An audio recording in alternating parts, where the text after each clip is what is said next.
Hi, I'm Ashley Park with IdeateTV, and we are here at Long Beach Comic-Con. I'm sitting here with Gene Ha, and I have been looking at his incredible work just now, and not to mention, this book is called May, which happens to be my middle name, so that's pretty cool already.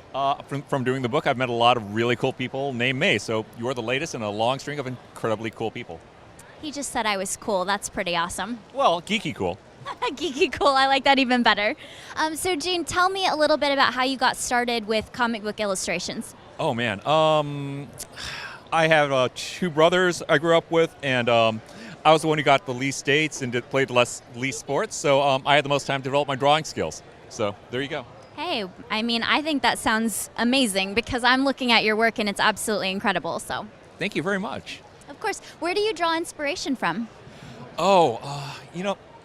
When you're creating stories, you kind of draw inspiration from just about everything. And when you're drawing, I've literally applied every class I ever took inside of elementary school, high school, college, eventually to my art and my stories. I mean, before I owned a personal computer, I started in comics in the early 1990s. I needed to do a warped perspective, like a 360 perspective in a scene. And I calculated the curves using trigonometry with a calculator and a sheet of paper. So I use trigonometry in comics. Wow, that's really interesting. So I know today a lot of things are changing with the digital age and everything. Have you found that that's affecting the comic book industry at all? Oh yeah, in various ways. Obviously there's a digital production where we have, the coloring has improved vastly because it's done on a computer. It's not done through, if anyone's seen a ruby lith or an amber lith, you know how horrible those things used to be. Let me see. You can draw on a computer, you can transmit the files over a computer, and all this also means that there's now a huge wealth of foreign creators now working the US market. Absolutely. So other than May, or if you can talk about this if you want, what else are you working on right now? That's pretty much it. I mean, I've been in the industry for about 25 years, and I've done a lot of work for Marvel and DC Comics. But my focus now is just on May. It's my creator-owned book. I write it, I draw it, and I really love doing it. So. Absolutely. Can you tell us a little bit about it? The presentation I usually give, so I learned this trick from people in movie and the TV industry, even though I live in the Midwest, is that, so this is my elevator pitch. So May is the story of two sisters from the rural Midwest. 8 years ago, before the story starts, the older sister, Abby, disappears without a trace. She's 13 years old, doesn't leave a note, nobody knows what happened.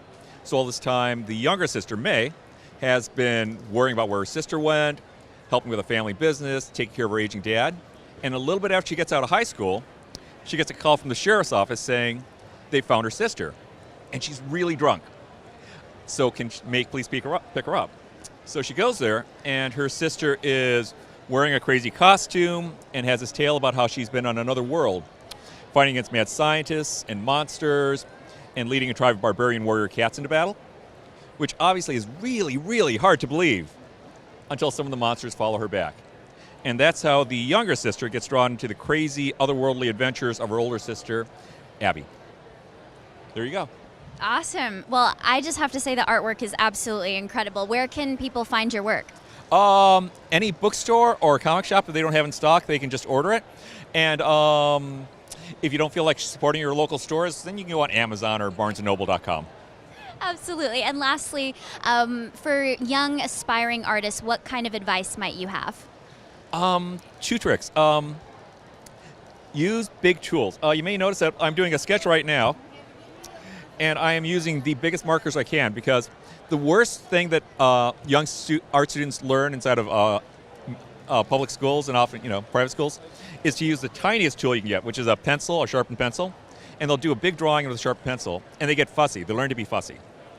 You practice using big tools and being not fussy and just getting the broad outlines and strokes right, and that's the most important thing you can learn, not how to do a precise photorealistic eye or something. If you get everything in the right place, that's what makes it work.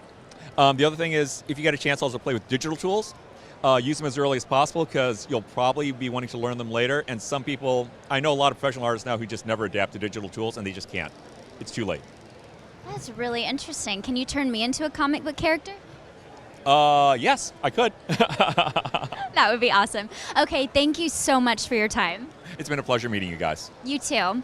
I'm Ashley Park with IdeateTV.